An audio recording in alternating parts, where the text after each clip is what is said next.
Someone that's going to fight for you and your family, that's us, that's New Democrats. If you want someone that's going to defend the profits of billionaires and CEOs, well, that's Pierre Poilievre and Mark Carney. The government needs a strong and clear mandate. We're offering a positive vision for the country, a vision of action. We will restore Canada's promise that hard work gets you a great life in a beautiful, affordable house on a safe street, protected by brave troops under a proud flag. If you can't tell from those clips, an election is coming. The call will happen Sunday, and either 5 or 6 weeks from now, Canadians are set to head to the polls. Public opinion polls show it will be as tight as a race can get. So how much will this campaign in particular matter? Let's talk to the front bench about that now. With me tonight, Muhammad Ali is a Liberal strategist and Vice President at Crestview Strategy. Jeff Rutledge is a Conservative strategist and Vice President at Macmillan Vantage. Jeff Meggs is the former Chief of Staff of former BC Premier John Horgan. He's now a Senior Advisor with Canadian Strategy Group. And Abigail Veman is a national correspondent, brand new national correspondent for CTV News. Hi, everybody. Nice to see you. Welcome, Mohammed. I'll start with you. I wanted to talk strategy off the bat, in particular when the campaign is as close as the polls indicate it is, which we've been talking about all night. We would never have guessed two months ago. What kinds of strategies do you think the Liberals will employ? How fast will they get out of the gate? How many stops will there be? What do you think are the most important tenets of this campaign for them, given the timing and how close things are? So first, I think they're going to probably they're going to go for the shortest possible. So it's 36 to 51 days. I think they'll go as short as possible. They learned that from Stephen Harper, not to go too long. But I think they're going to go hard because they have momentum on their side. If they take a back seat, it gives Pierre a chance to come back off his back heel right now. So I think we'll see some momentum, especially leading into potentially April 2nd with this global tariff, whatever it may be, if he's going to change it or not. He wants to be proactive, and I think that's where the campaign will really try to structure at a very fast pace, similar to what Justin Trudeau did. Because I don't think Carney wants to kind of take a slow pace, not really his style. Like he just did, 48 hours of France, England, Iqaluit, and then back to Ottawa, and now in Edmonton, playing hockey with Connor McDavid. Like, he really wants to get going and going hard. He's got a lot of energy, so I think they're going to try and build on that. Jeff, what about the Conservatives? What do you think their strategy is now that, I imagine the campaign they would have run 2 months ago or 3 months ago has to be different than the campaign they're going to get ready to run now. Well, I think it's a big challenge for Pierre Poilievre because he's basically flat. Oh, sorry, that was for. Oh, I should have been. This is my fault. I forgot to specify which Jeff. My bad. Okay. My fault. I'm so sorry. I'll start with the Conservatives and move over to the NDP. Jeff Rutledge first. My apologies. Fantastic. No problem. Happened with me with coffee this morning, picking it up too. So no worries. I think there will be some slight tweaks to the campaign, but I think what you're going to see is the kind of persistent approach that Pierre Poilievre has had over the last almost 2 years now. We're still seeing him filling rooms across the country, connecting with the grassroots. And I think that's where the Liberals are going to struggle. Their organization, to a certain extent, has been dialed down for some period of time as the polls steadily decreased for them. And so now they're stuck in a position where they have to retool and get back up to speed, whereas the Conservatives, they have a really effective grassroots campaign already moving. They've got a strong number of candidates appointed. And I think your volunteer base is also very motivated to get out there and knock on doors and do the things that get people to the polls, which is actually talk to them and let them know who they're voting for during this campaign. Jeff, I'll ask you, sort of jumping off that point. I imagine a lot of people in the campaigns are going to be talking to reporters throughout saying, look, it's our ground game. We have a really effective ground game. It can counter what we're seeing in more national public opinion polls. What's your view on how significant the ground game actually will be if the polls are this close? And your thoughts on the NDP strategy, too, if you don't mind. Well, I think that the NDP's ground game has always been highly respected, and it's going to be very important for protecting seats in this very difficult environment. But we've seen the polls swing so widely that maybe Jagmeet Singh's timing is perfect, and he's just about ready to catch the next elevator. I don't know if the Liberals will be able to sustain this through an entire campaign. Look, if the vote remains tight, or even better than this for Carney, I think a lot of voters who were prepared to support him because they were so worried about Poilievre may be available to Jagmeet Singh, particularly if they feel that he'd be a good person in Parliament to keep Mark Carney more accountable. So I think the current situation is very interesting and stimulating, but probably not where we're going to find ourselves on Election Day.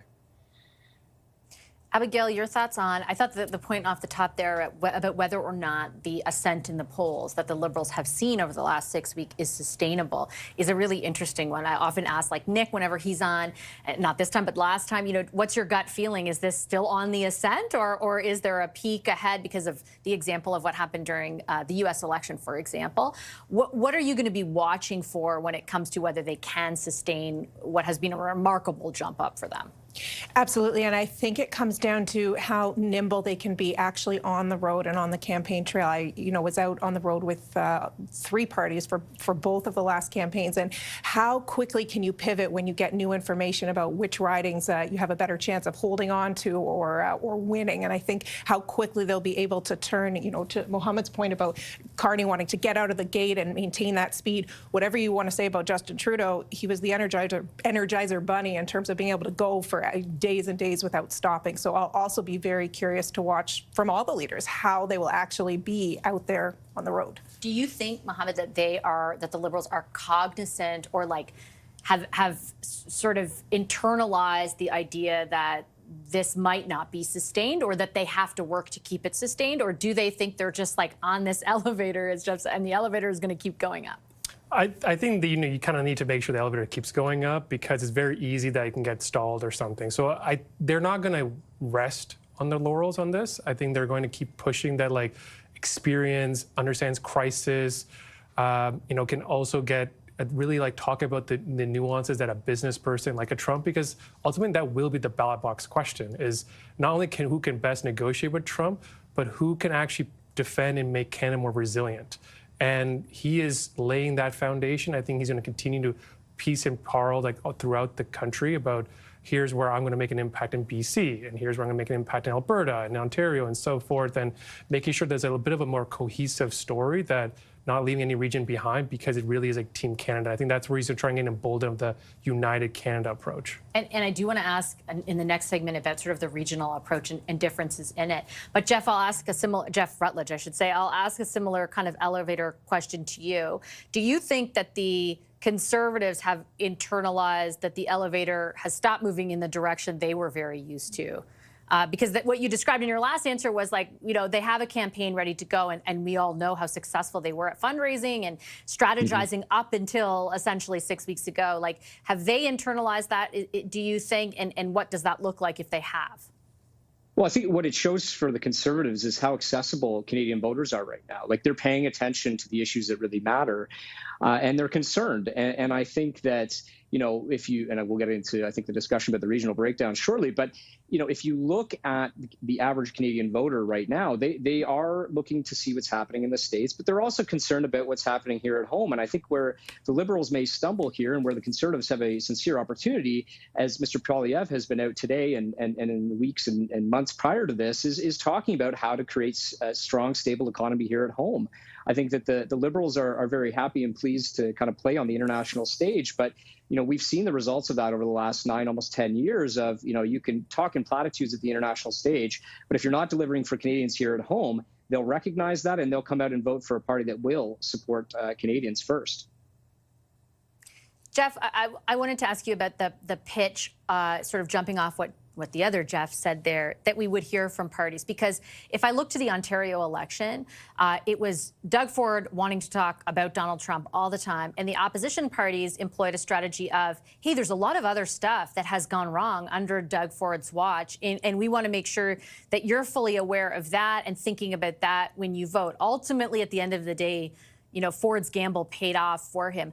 It seems to me like the opposition parties so far, and correct me if you have a different view, they're taking a different approach than the ones in Ontario. They seem to be, at least acknowledging right now in their own different ways that the big story is, how do we respond to Trump? What do we do as a country? They may have different answers to that question, but they're all trying to get in on what it feels like will be most certainly the ballot box question. Do you think that's fair, and do you think that's smart on their part? Well, there's a big distinction to be made between saying that those are the sorts of issues and linking those issues to the actual concerns of voters, which I think Doug Ford was able to do in the provincial election. I'm not sure how Mark Carney's going to do that, because what I keep hearing him saying is, I've been on in the boardroom of the global economy while it's gone through a period that was extremely disruptive for people. Nobody looks to global bankers to see if they can get some help with their mortgage or some help getting their kids through school. He's got to make a connection to average Canadians, and I don't know that playing hockey with Connor McDavid is going to do it.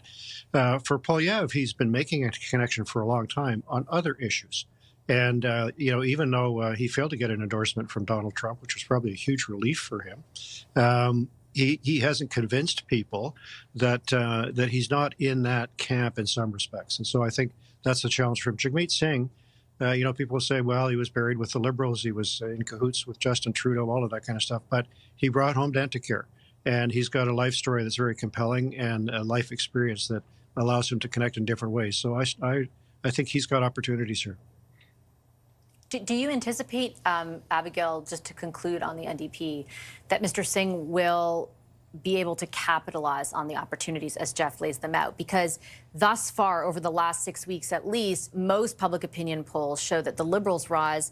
The Conservatives have dropped for sure, but much of what the Liberals have been able to gain has been a bit from the Conservatives, but largely from the NDP.